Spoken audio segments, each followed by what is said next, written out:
બધા? અત્યારે સચનો ટાઈમ ચાલુ છે.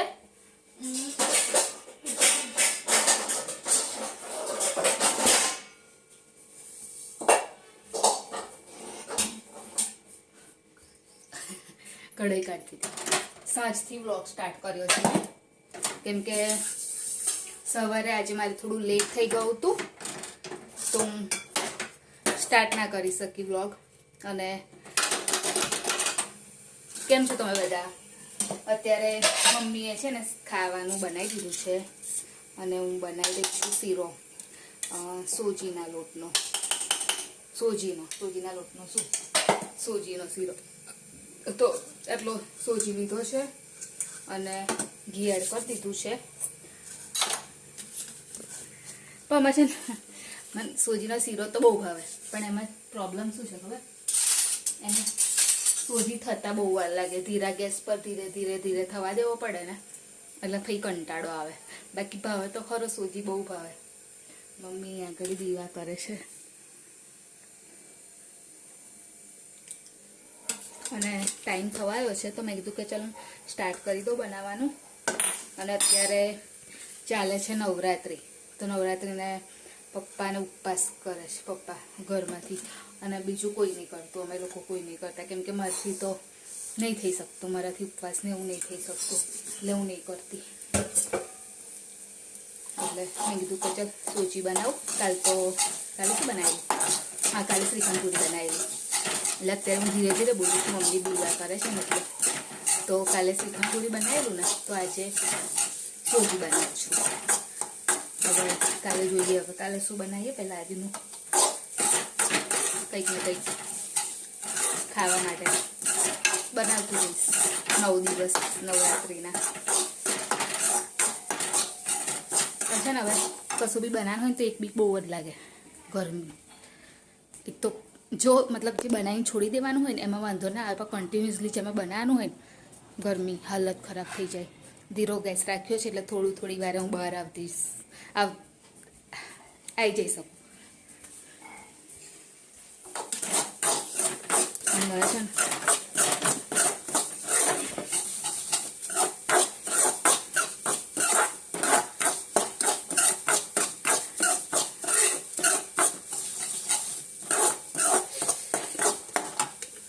અને આટલો સોજી અમારી માટે ઇનફ છે. કેમ કે જો કોઈ મતલબ હું પપ્પા જ વધારે તો ખાઈએ છે, આ બધા તો થોડું ખાઈ લેશે. હું વધારે ખાઉં, પપ્પા વધારે ખાઈ, લંબે જ વધારે ખાઈ. આ લોકો નહીં ખાતા, બીજું કોઈ નહીં ખાતું ઘરમાંથી. એટલે ખાય પણ કેવું એક સ્પૂન જેટલું, બહુ ના ખાય. અને મને મીઠું ખાવાનું બહુ જ જોઈએ, મીઠું બહુ ખાવું. એટલે છે ને હું નોર્મલી બી મીઠું બનાવતી જ રહું છું.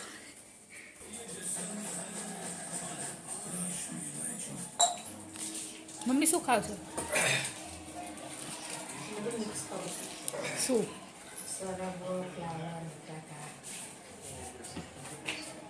નમકીન છે?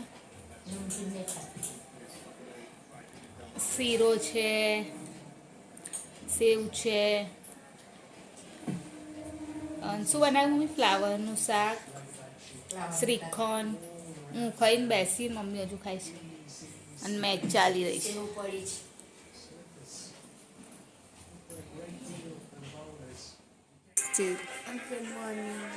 કેવું વાગ્યું છે?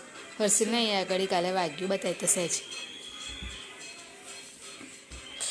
અહીંયા આગળ જો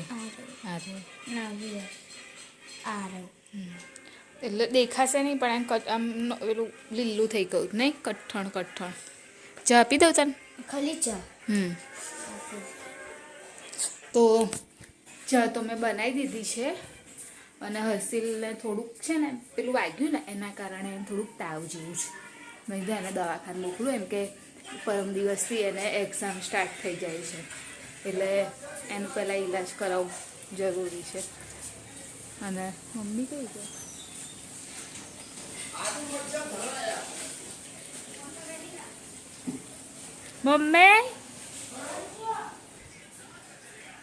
મમ્મી કલર લેવા ગઈ તારા કાનું. મમ્મી કલર લેવા ગઈ.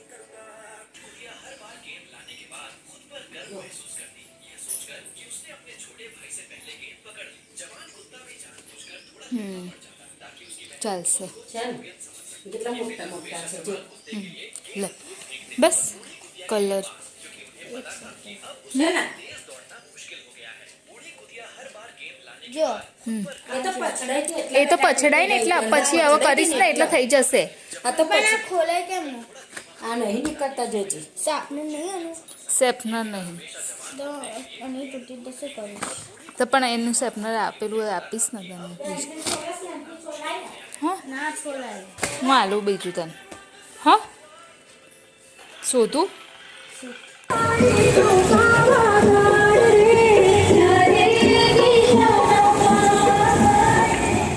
આજે આજે કહો વાત બુધવાર ના ગુરુવાર. તો અત્યારે ગુરુવારની સવાર થઈ ગઈ છે તો બધાને ગુડ મોર્નિંગ. અને આજે હર્ષિલની એક્ઝામ સ્ટાર્ટ થઈ ગઈ છે તો હર્ષિલના આજે ટાઈમિંગ છે સવારે 11થી 1નો એને ટાઈમ છે અત્યારે. તો એણે એવું કીધું કે હું દાળ ભાત ખાઈને જઈશ ને મમ્મી. તો મમ્મી મેં દાળને એવું તો બાફી લીધેલું, હવે ખાલી વઘારવાની છે તો મમ્મી વઘારે અને ભાત બી બનાવી રાખેલો છે. તો હું બી પછી મેં એવું જ વિચાર્યું કે હું બી દાળ ભાત જ લઈ જાઉં, પછી બીજું કશું મારે નહીં લઈ જવું કેમ કે પછી એમ લોટ તો મેં બાંધી જ દીધેલો છે પણ તો પછી રોટલીને એવું બનાવવાનું થાય ને એના કરતાં પછી મેં એવું વિચાર્યું કે દાળ ભાત જ કરી દઉં એમ. એટલે હું બી દાળ ભાત લઈ જઈશ અને હર્ષિત પણ દાળ ભાત ખાઈને જ જશે અને 1 વાગે તો એમ બી ઘરે આવી જશે એટલે કશું વાંધો નહીં આવે ને મમ્મી. 1 વાગે એટલે ખાઈ જશે ને આવી નહીં ખાશે હે. તો એટલે મમ્મી અત્યારે દાળ વઘારે છે અને હું હર્ષિલને આજે ડ્રોઈંગનું પેપર છે તો એને હું હવે થોડું રિવિઝન કરાવવાનું છે તો એનું એ પતાવી દઈશ અને તમે બધા ઓલ ધ બેસ્ટ કહી દેજો હર્ષિલને. ઘરે કદાચ ટ્રાય કરે ને કશું ના થયું તો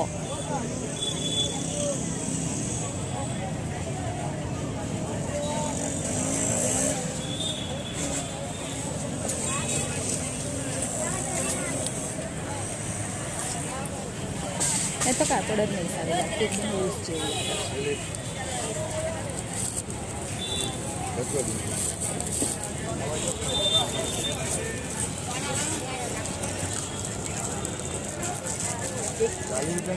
જોયું છે બીજું કશું બસ કટલરી એવું કશું જોયું કપડા દિખા ઇધર દિખા એટલે મારે નહીં દૂર રાખ ખાલી.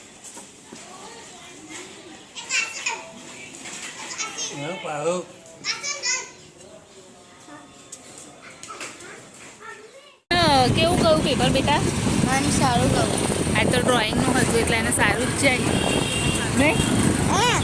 આજે અમારે ક્લાસમાં બેસવાના હતું ને તો ગુજરાતી મીડિયમમાં ગયા એ બી 8મા ધોરણમાં. તને હા કેમ? બધાય આખી ક્લાસમાં. એટલે કેમ પણ અલા અમે ગયેલા ને ત્યારે કેજીવાળા અમારા ક્લાસમાં હતા એટલે જગ્યા નહોતી એટલે હા હા ગુજરાતી મીડિયમમાં 8મા ક્લાસમાં.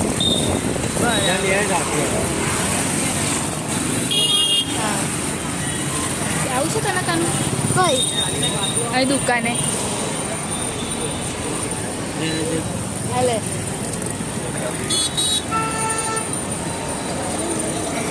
મારે અત્યારે સોડા લેવા જવું છે. સોડા એટલે પીવાની સોડા નહીં, બેકિંગ સોડા અને બેકિંગ પાવડર. તો અહીંયા આગળ મળી જાય તો સારી વસ્તુ છે. Soda powder baking soda baking powder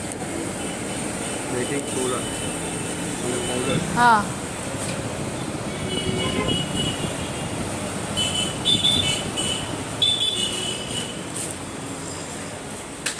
baking soda એટલે જે કુકિંગ સોડા કે એ જ ને બેકિંગ સોડાનો હા ખાવાનો સોડા પણ એ સાદો સોડા ને બેકિંગ સોડા આવે ને પેલી નહીં આવતી ડબ્બી રેડી આવે છે ને.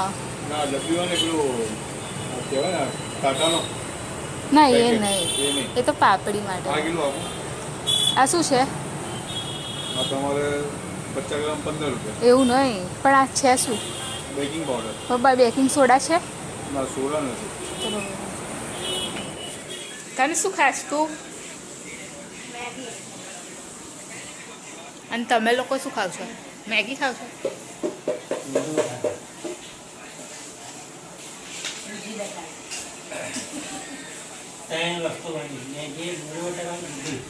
હર્ષિલે ડુંગળી બટાકા નહીં પસંદ, જો કે મને નહીં જ પસંદ, પણ ખાવું પડે. અને એણે મેગી ખાધી અને કાલે એને જીકેનું પેપર નહીં કાનું, એટલે ખાઈ અને સીધો કરવા બેસી જાય. જે ના ફાવતું હોય એટલે સીધું આપણે રિવિઝન કરવાનું જ રહે, બરાબર, પેપર લખવાનું જ રહે. તો આજ તો હું તો જમીને બેસી ગઈ અને હજુ આ લોકોનું ચાલે છે. જમી લઉં, જમી અને પછી વાસણ ઘસવાના છે હજુ મારે. વાસણ ઘસી અને હર્ષિલને પ્રિપેરેશન કરાવી છે કાલના પેપરની.